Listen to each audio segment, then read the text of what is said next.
नमस्कार. लग्नाची बेडी या मालिकेच्या आजच्या भागामध्ये मी तुम्हा सर्वांचे अगदी मनपूर्वक स्वागत करते. आजच्या भागामध्ये आपल्याला पाहायला मिळतं, पिंकी ही राघवला म्हणते, कसं आहे ना, मला माझ्या बेस्टीचा फोन आला. ती मला म्हणाली की मी लग्न करणार. आता ती लग्न करणार, मग ती लग्न कोणाशी करणार, तो पोरगा काय करतो, कसा जगतो, हे सगळं काही पाहायला नको का? अहो, ज्याप्रमाणे वरमाई वराची परीक्षा घेते त्याचप्रमाणे मीही तुमची परीक्षा घ्यायची ठरवली आणि म्हणूनच तुमच्याच घरात बस्तान मांडलं. आता तुमच्या घरात बस्तान मांडून मी सगळ्यांची परीक्षा घेतली. काय आहे ना, तुम्ही सेकंड हँड आहात आणि माझी बेस्टी फर्स्ट मॅरेज, त्यामुळे मला तर काळजी घ्यावीच लागते ना. कारण कसं आहे, ड्रिंक फुंकून परंतु राघवला यातलं काहीच कळत नसतं, कारण पिंकी इंग्लिश आणि मराठी मिक्स करून बोलत असते. तर आता कृष्णही राघवला म्हणते, लंबू, अरे तुझ्या मडक्याला प्रेशर देऊ नकोस, काय होईल ते फुटेल. त्यापेक्षा मीच सांगते ना नक्की माझी बेस्ट फ्रेंड काय बोलली आहे, असं म्हणत कृष्णा म्हणते, जेव्हा माणसाचं तोंड भासतं तेव्हा माणूस ताकही फुंकून पितो. तर आता राघव मात्र रागानेच पिंकीकडे पाहत असतो.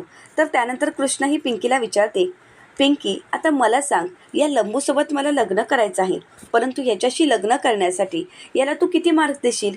तर आता पिंकी म्हणू लागते, यांना दिले 100पैकी 100. आता हे ऐकून कृष्णाला धक्काच बसतो. कृष्णा विचारते, काय? तर पिंकी म्हणते की हो, कारण भाऊजी म्हणजे 100 नंबरी सोनं आहे आणि म्हणूनच यांना मी 100पैकी 100 मार्क देते.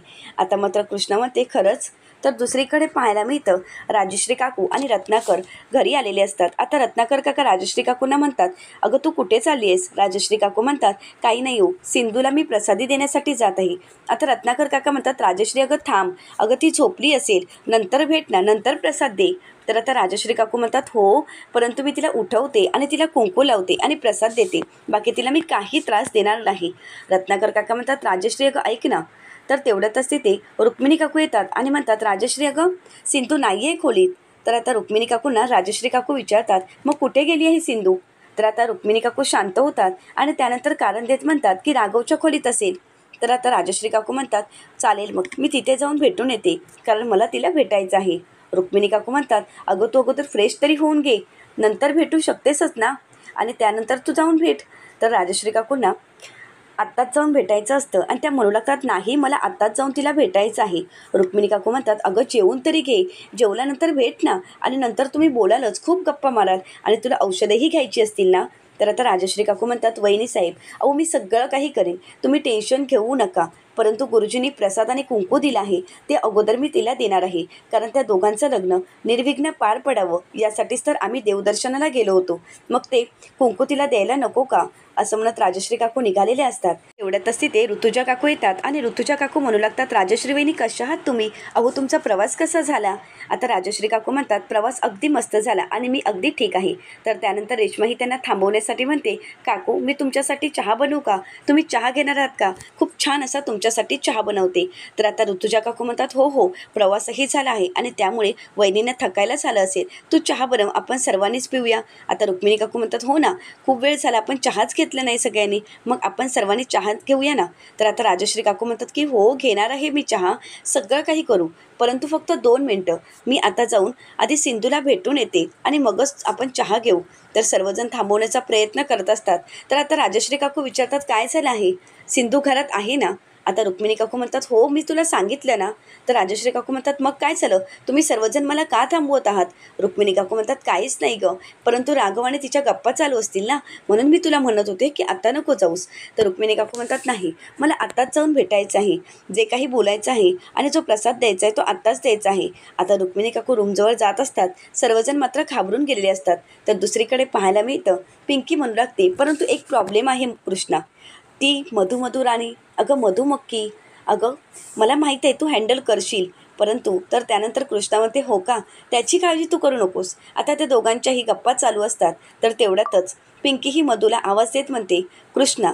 तर तेवढ्यातच तिथे राजश्री काकू आलेले असतात. आता ते ऐकून राजश्री काकूंना धक्का बसतो. राजश्री काकू विचारतात, कोण कृष्णा? तर सर्वजण मागे येऊन पाहतात, तर सर्वांनाच राजश्री काकू आल्याचा धक्का बसतो. आता राजश्री काकू सिंधूच्या जवळ येतात आणि म्हणतात, कोण कृष्णा? तर तेवढ्यातच राघव म्हणतो, अगं आई, कृष्णा म्हणजे ह्या पिंकी मॅडम सिंधूला कृष्णा या टोपण नावाने हाक मारतात, त्यांनीच त्याचं टोपण नाव ठेवलं आहे. तर त्यानंतर पिंकी ही नाटक करत म्हणते, हो ही माझी बेस्टी आहे आणि लहानपणापासूनच आम्ही फ्रेंड आहोत. शाळेत असताना कसं ही मध्येच पाय टाकायची आणि मध्येच मला पाडायची, खूप मस्ती करायची, खूप खोड्या करायची, अगदी कृष्णासारखीच नटखट होती आणि म्हणूनच मी तिचं नाव कृष्णा ठेवलं. तर त्यानंतर राजश्री काकू पिंकीला विचारतात की आपण कोण. तर आता पिंकी आपली ओळख करून देत म्हणते, नमस्कार मी पिंकी युवराज धोंडे पाटील. तर त्यानंतर रत्नाकर काका पिंकीला विचारतात की साताऱ्याच्या आमदार का. तर पिंकी म्हणते की होय, पिंकी युवराज धोंडे पाटील, आमदार सातारा आडगाव. तर त्यानंतर रत्नाकर काका पिंकीला म्हणतात, तुमच्याबद्दल मी पेपरमध्ये खूप काही वाचलं होतं, खरंच तुम्ही उत्तम काम करता. पिंकी म्हणते थँक्यू. रत्नाकर काका म्हणतात, तुमच्यासारख्या व्यक्तिमत्वाची, तुमच्यासारख्या युवा पिढीची आजच्या समाजाला खूप गरज आहे. तर पिंकी त्यांना म्हणते, माझे पप्पा नेहमीच म्हणतात की आपण समाजाचे काहीतरी देणं लागतो आणि म्हणूनच मी काहीतरी समाजाचं देणं लागतो यासाठी थोडाफार का होईना हातभार लावते, कोशिश करते. आता कृष्णा ही राजश्री काकूंना विचारते, मदर तू कधी आलीस. तर आता राजश्री काकू कृष्णाला विचारता, सिंधू अगं तू कुठे गेली होतीस. तर आता सिंधू ही राजश्री काकूंना म्हणते, कुठे जाणार, घरी, हॉस्पिटल किंवा देऊळ, ही 3च ठिकाणं तर माझी आहेत. आत्ता आपण घरी आलो आहोत म्हणजे आता कुठे गेलो असणार, देवळात, म्हणजे आपण देवळातून आणि किंवा हॉस्पिटलमधूनच घरी आलो आहोत. परंतु मदर मला एक सांग, तुझं देवदर्शन कसं झालं. तर राजश्री काकू म्हणतात, खूप छान झालं, खरंच मला देवदर्शन करून खूप समाधान वाटलं. तर आता कृष्णा म्हणू लागते, परंतु मदर तुला तर बरं नसताना तू का गेली देवदर्शन करायला, एवढ्या पायऱ्या चढायला. अगं तुला जर जायचं होतं तर मला सांगायचं होतं, आम्ही गेलो असतो.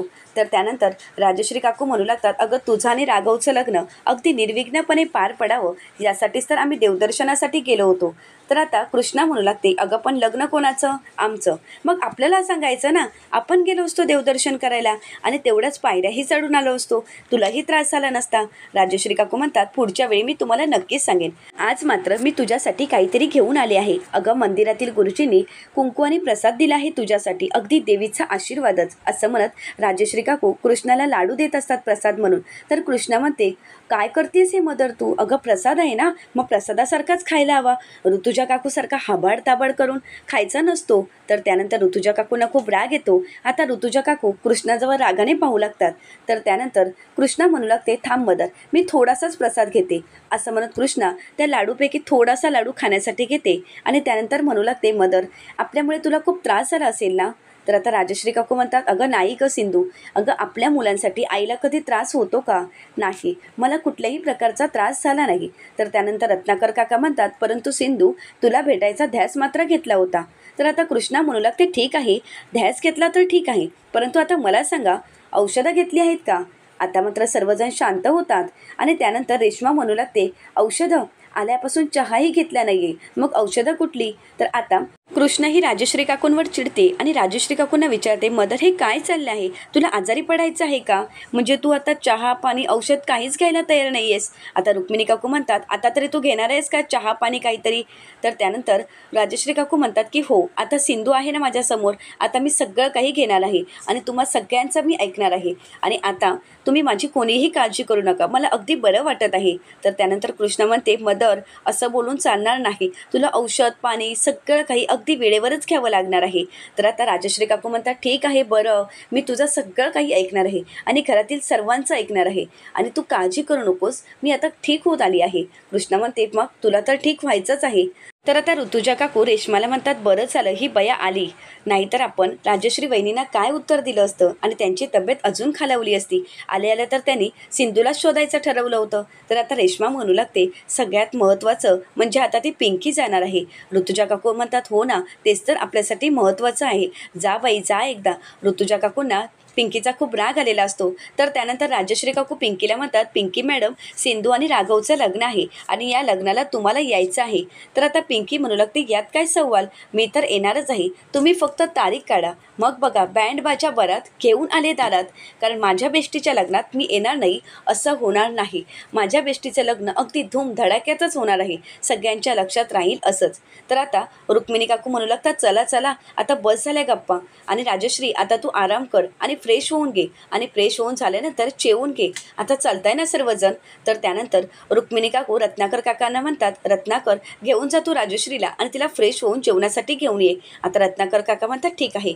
तर आता राजश्री काकू आणि रत्नाकर काका निघालेले असतात आता राजश्री काकू तिथून गेल्यानंतर मधु ही कृष्णाला विचारते की अचानक कुठे गेली होतीस. आता मात्र कृष्णा मधूकडे रागाने पाहू लागते. तर मधु म्हणते म्हणजे राघव तुला शोधत होता आणि तू कुठे गेली होतीस अचानक.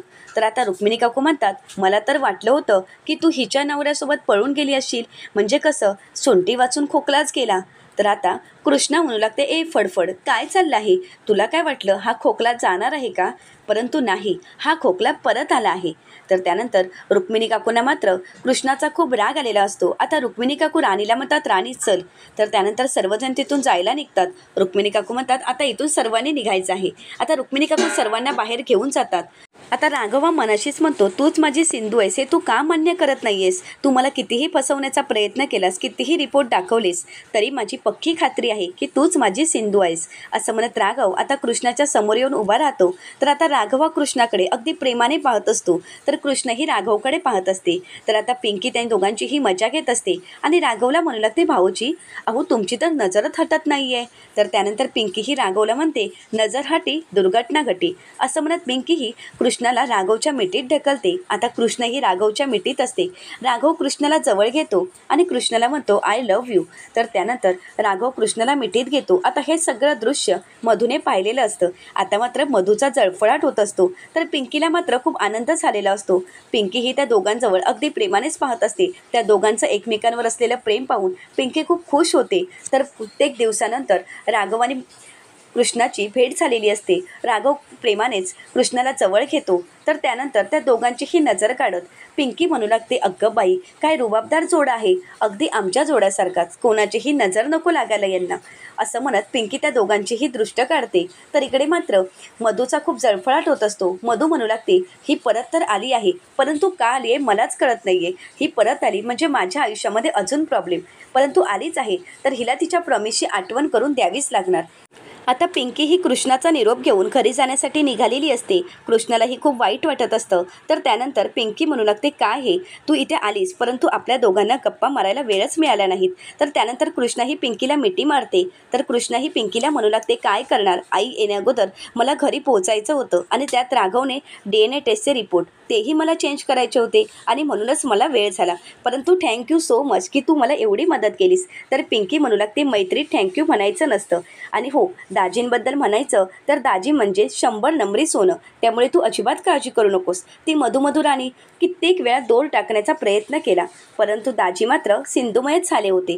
पिंकी ही कृष्णाला विचारते मला एक सांग गडचिरोलीमध्ये काय झालं आहे आणि माझी भाची कुठे आहे. तर आता कृष्ण ही पिंकीला म्हणते तुझ्या माणसांनी माहिती अगदी करेक्ट दिली होती, परंतु मी जाणे अगोदरच सावीला दुसरीकडे हलवण्यात आलं आणि त्यामुळेच सावी आपल्याला सापडली नाही. तर आता पिंकी म्हणू लागते खरं तर या मधू राणीचा पार्टनर शातीर दिसतो आहे. तर आता कृष्णा विचारते परंतु पार्टनर कोण आहे, काही कळालं आहे का. तर आता पिंकी म्हणू लागते मला तर वाटत आहे की पार्टनर रुक्मिणी काकूच असू शकतात. तर कृष्णा म्हणू लागते नाही ते शक्य नाही, कारण मला माहीत आहे रुक्मिणी काकू माझा कितीही अपमान करतील, मला कितीही बोलतील, परंतु सावीच्या बाबतीत ते असं काही करणार नाहीत. तर त्यानंतर कृष्णाही पिंकीला म्हणते परंतु तुला जर काही माहिती मिळाली तर मला नक्की कळव. तर आता पिंकी म्हणते डोंट वरी, तू अजिबात काळजी करू नकोस, मी माझ्या भाचीचा लवकरात लवकर शोध घेणार आहे. आणि हो तू आता काळजी करू नकोस. परंतु आता मला एक सांग. तेवढ्यातच तिथे राघव आलेला असतो. आता पिंकी आणि कृष्णा पुन्हा एकदा नाटक करत म्हणतात. तर कृष्णा म्हणते काळजी घ्या बेस्टी तुझी. तर आता पिंकी म्हणते परंतु दाजी कुठे आहेत, ते मला सोडायला येत नाही आहेत का. तर आता कृष्णा म्हणते ते काय, तुझे दाजी तर आलेच तुला सोडायला. तर त्यानंतर पिंकी म्हणते एक लक्षात ठेव दाजी म्हणजे 100 नंबरी सोनं आहे, त्यामुळे तुला तर काळजी करायची गरजच नाही. तर आता कृष्णा खूप खुश होते आणि म्हणते तू सांगितलंस ना, मग आता मला काळजी करायची गरजच नाही. तर आता पिंकी ही राघवला म्हणते दाजी माझ्या बेस्टीची काळजी घ्या आणि माझ्या बेस्टीला जपा. तर त्यानंतर राघवा पिंकीला म्हणतो तुम्हीही स्वतःची काळजी घ्या आणि तुमच्याही तब्येतीला तुम्ही जपा. तर आता पिंकी म्हणते की हो आता तर मला माझ्या धनींकडे जायला हवं, परंतु तुमच्या लग्नाचं मला कळवा, मी लवकरच येणार आहे. आता पिंकी ही कृष्णाची भेट घेते आणि घरी जाण्यासाठी निघते. आता कृष्णा ही तिच्या रूममध्ये जात असते. तर राघव तिचा हात पकडतो आणि तिला थांबवतो आणि म्हणू लागतो मला खरं सांग की पिंकीने इथे जी काही स्टोरी सांगितली होती ती खोटी होती ना. तर आता कृष्ण ही राघवला म्हणते लंबू अरे किती वेळा तुला सांगायचं, अजूनही तेच चालू आहे का तुझ्या डोक्यात. परंतु मी इथे नसताना तू काय काय पराक्रम केलेस ते सगळे काही पराक्रम मला कळाले आहेत, परंतु एक गोष्ट लक्षात ठेव, हे पराक्रम पुन्हा करू नकोस. अजूनही तुला हेच वाटत आहे का तुझी सिंधू म्हणजे मी आहे, परंतु आता मी तुला फायनल सांगत आहे, तुझी सिंधू वगैरे मी नाही आहे. मी कृष्ण आहे, कृष्ण. त्यामुळे यापुढे डाऊट घ्यायचा नाही आणि यापुढे जर तू माझ्यावर डाऊट घेतलास तर मात्र मी इथून पळून जाणार. मग मात्र मी तुझीही पर्वा करणार नाही, ना तुझ्या मदरची. मग मात्र मला कोणाचीही काळजी नाही. चालेल का तुला? एक गोष्ट लक्षात ठेव, आता मी इथून निघून गेल्यानंतर तुझ्या मदरची काय अवस्था होऊ शकते याचा जरा विचार कर आणि विचार करून मला सांग. तर पुढील भागामध्ये आपल्याला पाहायला मिळतं, कृष्णाही आता राजश्री काकूंना म्हणू लागते, मदर सॉरी, परंतु आपण आता हे लग्न करणार नाही. आपण हे लग्न करू शकत नाही. आता हे ऐकून राजश्री काकूंना धक्का बसतो, तर राघवलाही धक्का बसतो आणि राघव हा कृष्णाकडे पाहू लागतो. तर दुसरीकडे पाहायला मिळतं, मधूही कृष्णाला म्हणते, मला डबल क्रॉस करू नकोस, राघव माझा आहे, ही गोष्ट कायम लक्षात ठेव. तर आता कृष्णाही मधूला म्हणते, आता बस, सिंधूबरोबर तू काय काय केलं आहेस हे सगळं काही मला माहीत आहे आणि माझ्या लक्षातही आहे, याची जाणीव तुला आहे ना. आता मात्र मधू घाबरून गेलेली असते. आता कृष्णा पुढे काय करणार हे पाहण्यासाठी चॅनलला नक्कीच सबस्क्राईब करा. आजचा व्हिडिओ तुम्हाला कसा वाटला हे कमेंट करून नक्कीच कळवा. आजचा व्हिडिओ जर आवडला असेल तर व्हिडिओला लाईक करायला विसरू नका आणि व्हिडिओ पाहिल्याबद्दल अगदी मनपूर्वक धन्यवाद.